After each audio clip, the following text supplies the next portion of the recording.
Hello, everybody. It's Daniel here, and welcome to Emotional English Podcast, the podcast where we learn an English language effortlessly, emotionally, fulfilled with energy, and of course, positively. Welcome, everybody.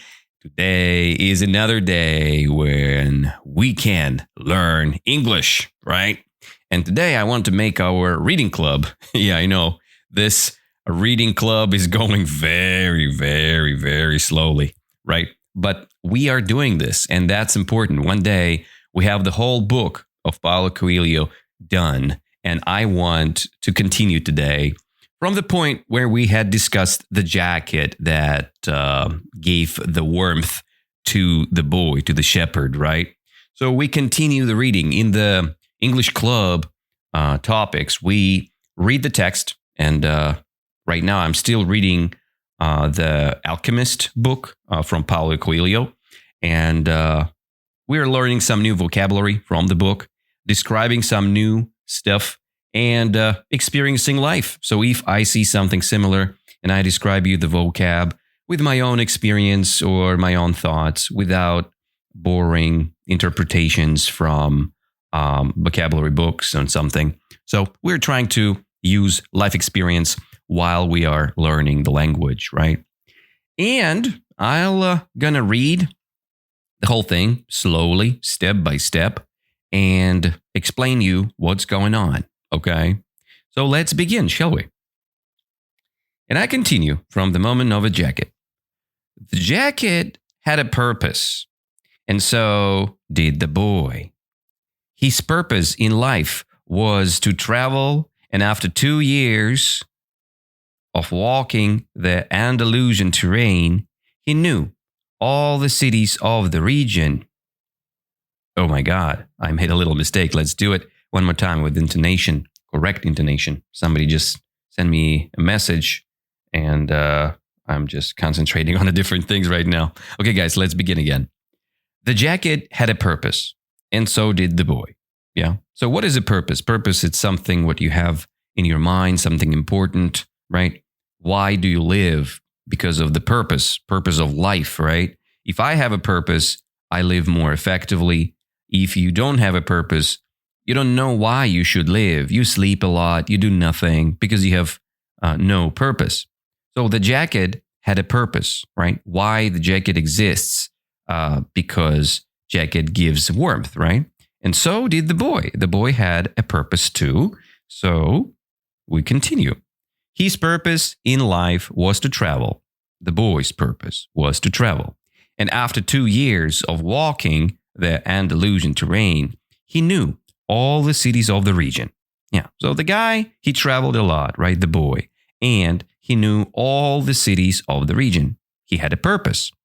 He was planning on this visit to explain to the girl how it was that a simple shepherd knew how to read. Yeah.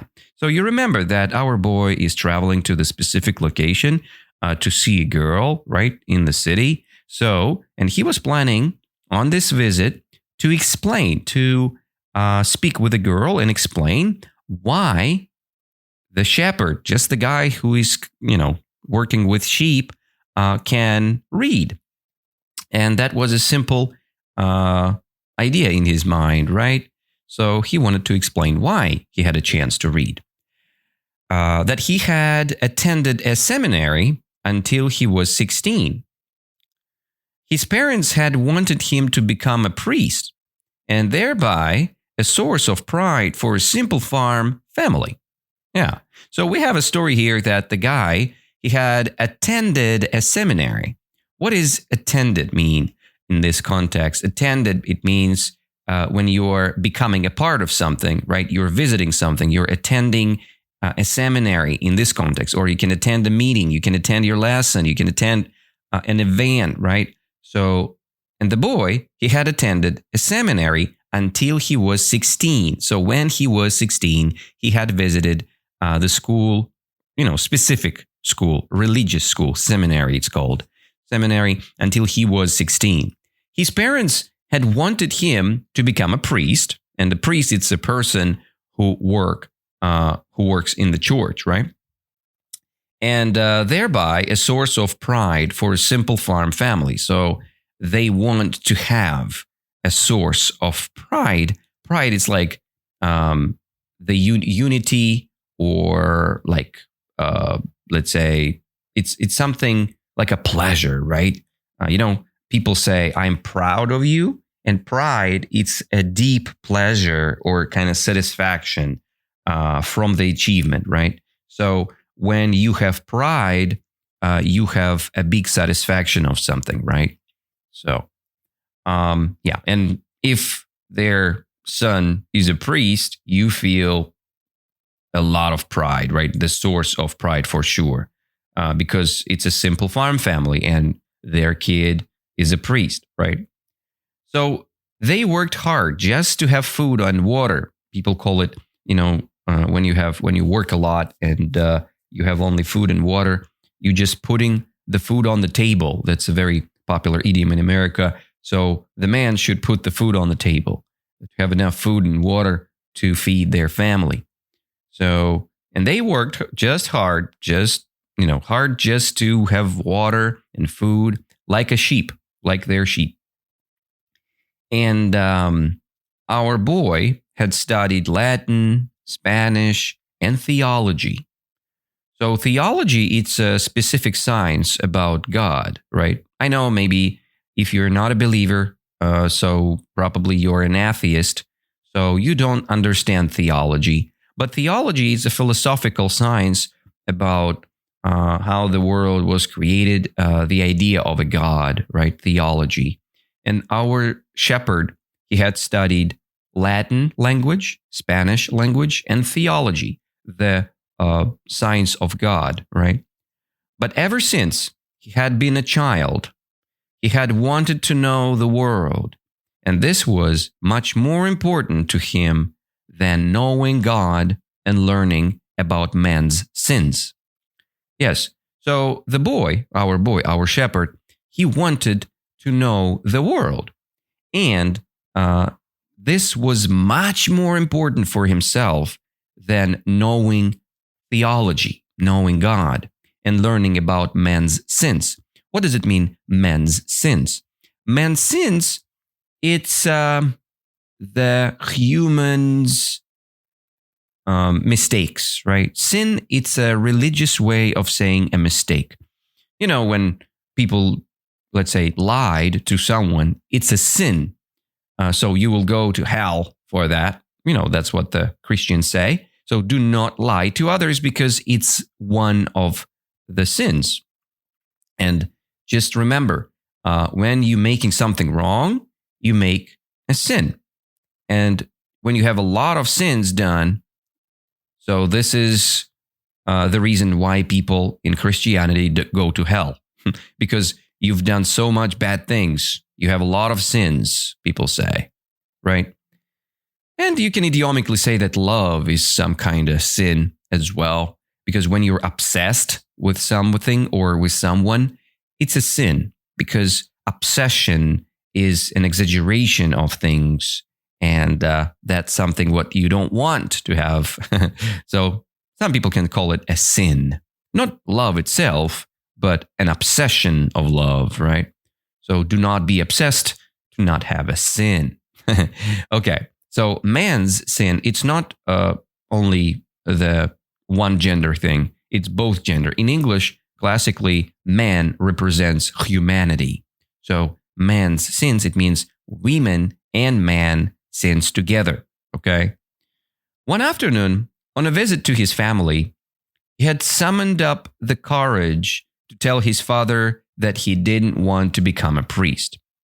So there was one afternoon, right? He visited his family and he had summoned the courage. It means he found the courage inside himself, So when you have courage, you're like a lion, like, rawr, I'm courageous. I can do whatever I want, right? I have this power inside which gives me this opportunity, right? So, and he had summoned up this courage to tell his father that he didn't want to become a priest. He didn't want to become a priest. He wanted to travel. he wanted to travel, right? So he wanted to speak with his father, and he had summoned up the courage. He needed that courage for a reason, to tell his father that he didn't want to become a priest. He didn't want to follow the family's idea or a plan, right? He wanted to have his own plan. So he wanted to travel. Make sense? So let's jump in to the conversation between the shepherd and the father. People from all over the world have passed through this village, son, said his father. They come in search of new things, but when they have leave, they are basically the same people they were when they arrived. They climb the mountain to see the castle, and they wind up thinking that the past was better than what we have now. They have blonde hair or dark skin, but basically, they are the same as the people who live right here. That's the end of the father's speech, right? So the father is kind of thinking about people, right? That people from all over the world, they've passed through this village. So they had visited the village, right? They came through it. And there were reasons why they had passed through, why they had traveled, why they had arrived. And they all come in search of a new things, right? So all of us are looking for new things, right? Even this English lesson is something new, is something interesting for you. So you are looking for it in your life, this positive, great experience, right? So these people, they come in search of new things. But when people leave, they basically the same. They basically the same inside because nothing had changed, right? Again, it's only the father's interpretation. I truly believe that if you travel, you're changing. While you're traveling, your mind, your inner powers, they are transforming a bit. But what the father said, that the people climb the mountain to see the castle, and they wind up thinking that the past was better. So they kind of wind up means they stop thinking. So the thoughts like kind of run away from the mind, right? So wind up thinking, it means stop thinking that the past was better than what they have right now, right? They stop thinking that the past was better and that what they have right now, that's their discovery, okay? They have blonde hair, dark skin, but basically they are the same as the people who live right here. So he just interpreted the idea that, look, there are many people. They have different hair colors, different skin colors, but basically they are the same as people who live right here in this village. So why should you do the same thing like them, right? So just be yourself and enjoy the moment here and now, because the ideas of the past kind of wind up, right? People wind up thinking that the idea of a past was kind of better. So we still didn't get the logic still here, but let's go a little bit deeper to understand it completely, because it's not over. The boy is answering this, but I'd like to see the castles and I'd like to see the towns where the people live. That's what the boy explained to his father. So he is kind of insisting that, look, I'd like to see the castles in the towns where the people live, right? And father continues, those people, when they see our land, they say that they would like to live here forever. Yeah, those people, when they see our land, our village, they would like to live here forever. So many people who come to a new place, they like, oh, I love this place. I really want to stay. That's what the father's idea here, right? So he explains to the son that all people, many people who travels, they find the place beautiful. Well, that's the son reply. So, well, I'd like to see their land. Anyway, see, he's insisting. I'd like to see their land and see how they live, said his son. That's what the idea of travel is, right? You know that your place is great, right? You know that your city is amazing, but you want to see how other people live, right? What their land look like.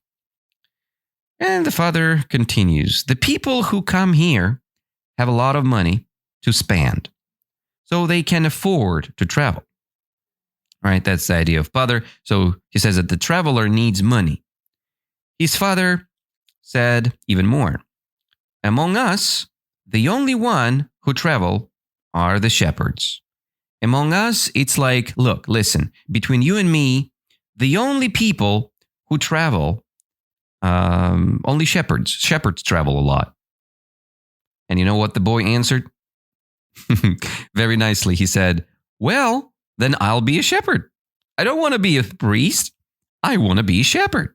The guy who is taking care of the flock of sheep, right? I want to be a shepherd because shepherds are travelers. So he was inspired. He was inspired by the father's speech. So his father said no more. So his father haven't tried to change the son's mind. He accepted his position. And you know what? I think this teaches a lot. I think it's really good to listen and to understand what the person wants, right? This is vitally important because many people, many families trying to change the kid's mind, right? And this is not good because the kids, they have their own idea, their own logic inside, their own belief system, right? And this is what we should follow and listen carefully.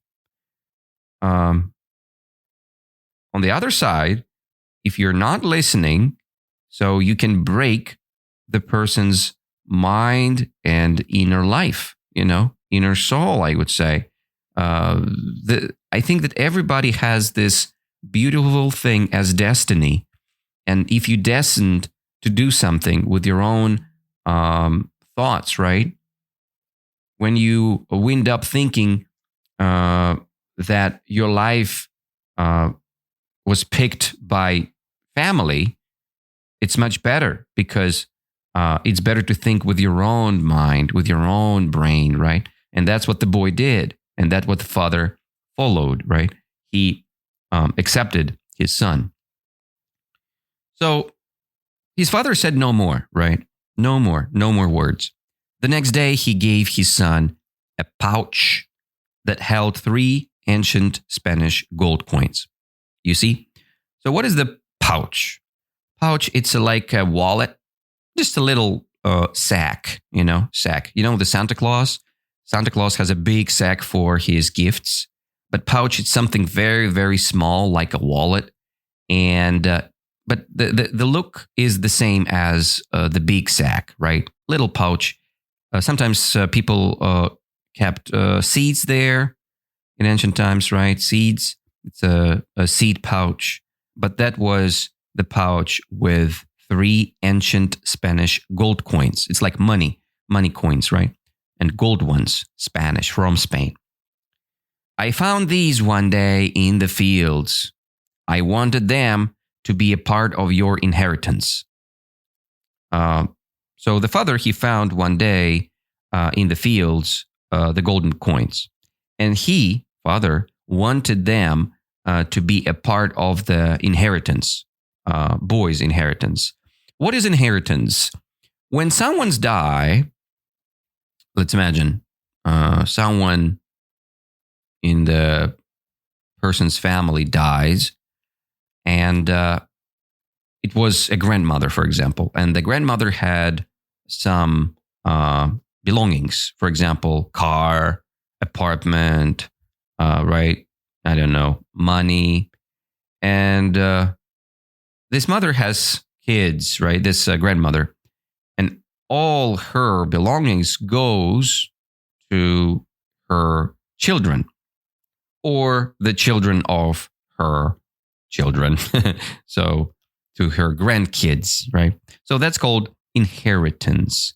So when something goes to other people, that's called inheritance. And you have your grandmother inheritance or grandfather inheritance, family inheritance. And people say rich people are very lucky because they have a big inheritance from their previous generations, right? From their ancestors. Yeah, that's inheritance.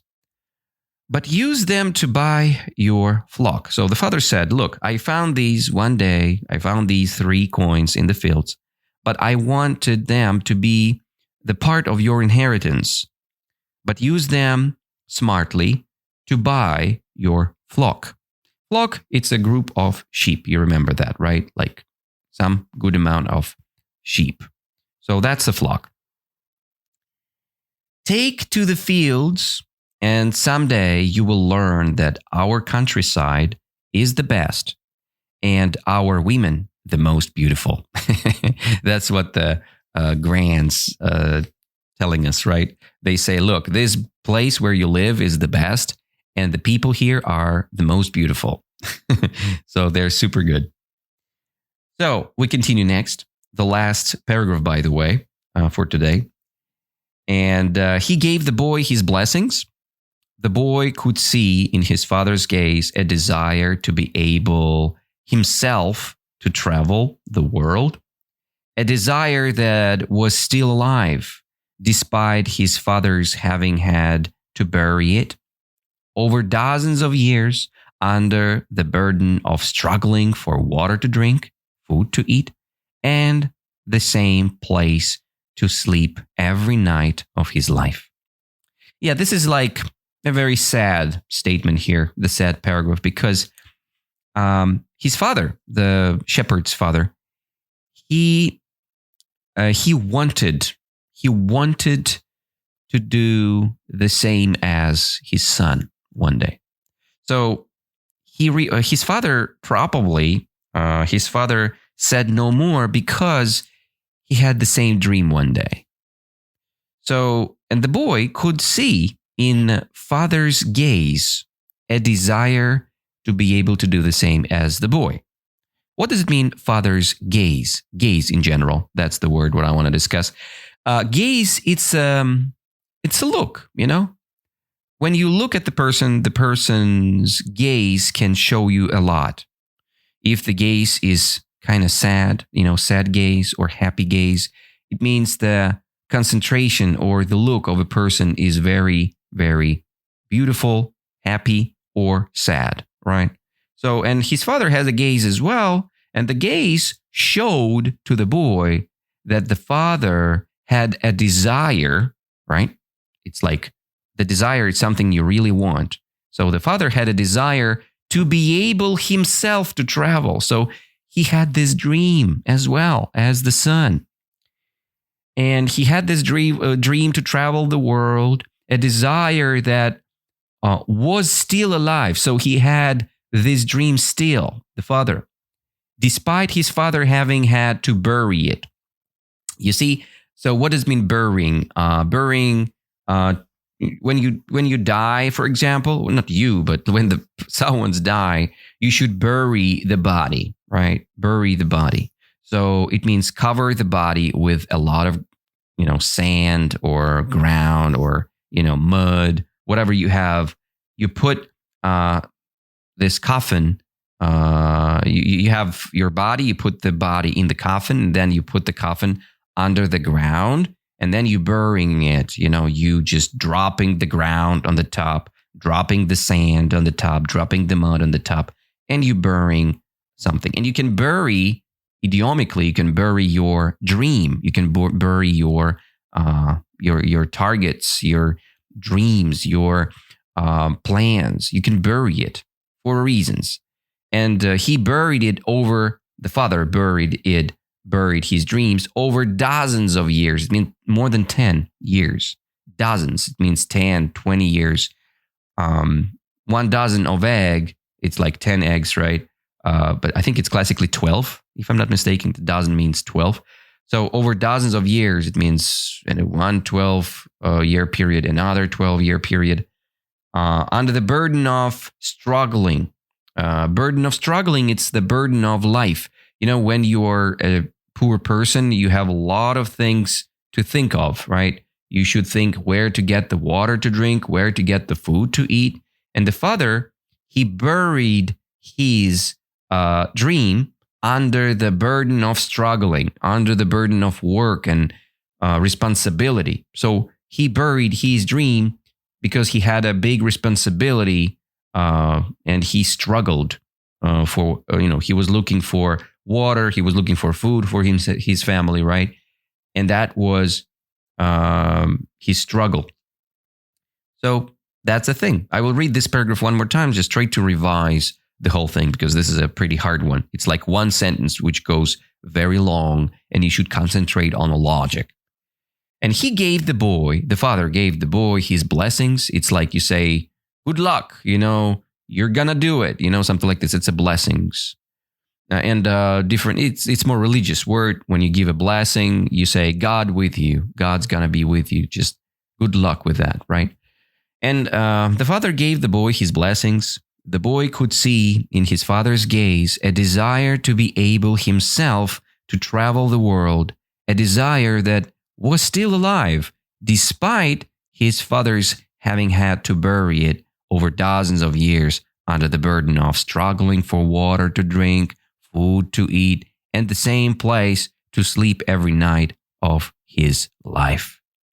The same place to sleep every night of his life. Yes, that's the end of today's discussion, today's part, which I had planned. And we had discussed pretty good amount of new words. So let's discuss them one more time to memorize it a little bit deeper.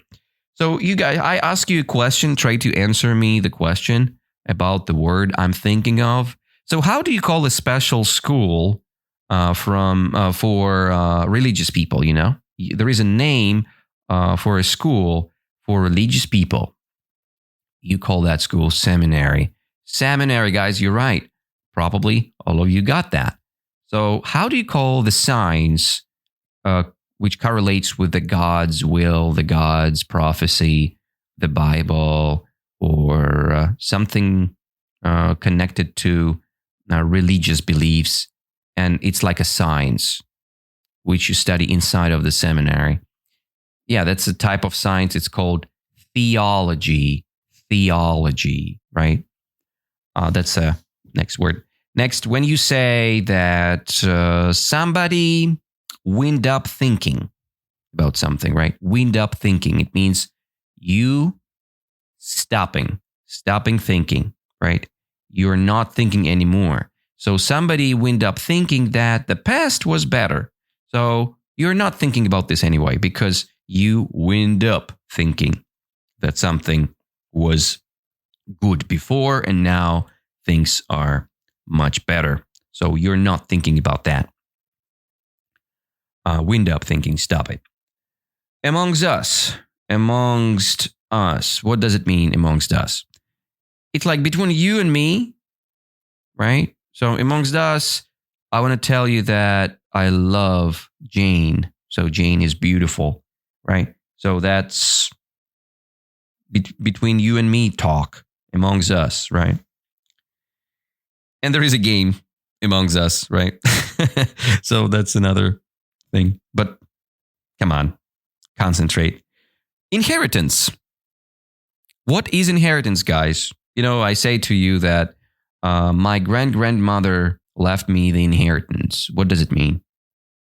Yeah, you're right. That's the belongings from my previous generations, right? That's the inheritance. So you get your inheritance when someone dies, right? But the boy, he used the money to buy a flock. Do you remember what flock is? Yeah, right. It's a group of sheep, right? Group of sheep. You call the group of sheep the flock. The next one, when the person has a gaze, what does the gaze mean? Gaze mean the look, the concentration, concentrated look. And we had the story about the father. The father's gaze still had the desire to be able himself to travel, remember? So his look showed a desire to be able himself to travel. And the last word, but not least, to bury something. To bury. It means to cover with mud, ground, and sand. You just burying. You can bury the body. You can bury your dream. You can bury something, whatever you want to bury. It means stop thinking of it, not doing, not realizing. You burying it under the ground, right? That's the point. That's the point. So we had discussed the whole story, guys. I hope it was useful for you. I hope it was interesting. And next time we'll continue and we'll discuss even more. But for now, it's enough for today. And I just want to say that you are amazing. And I want to say a couple more words about the upcoming events. I'm sorry, but I have to cancel my upcoming event in Moscow on the 8th of November. So I'm not going to make it. I have no possibility to do it. I'm going to Sheridar again. So I have no chance to organize that event. But maybe in the end of my program, probably in December, I'll have a chance to meet in person, offline, and have a nice discussion about English, about life, about everything what we have in our mind, right? Okay, guys, thank you all for listening. Thank you all for being with us today. And enjoy your progression. Have fun with your English. And remember, be cool and be positive. See you soon. Have a beautiful day. Bye-bye.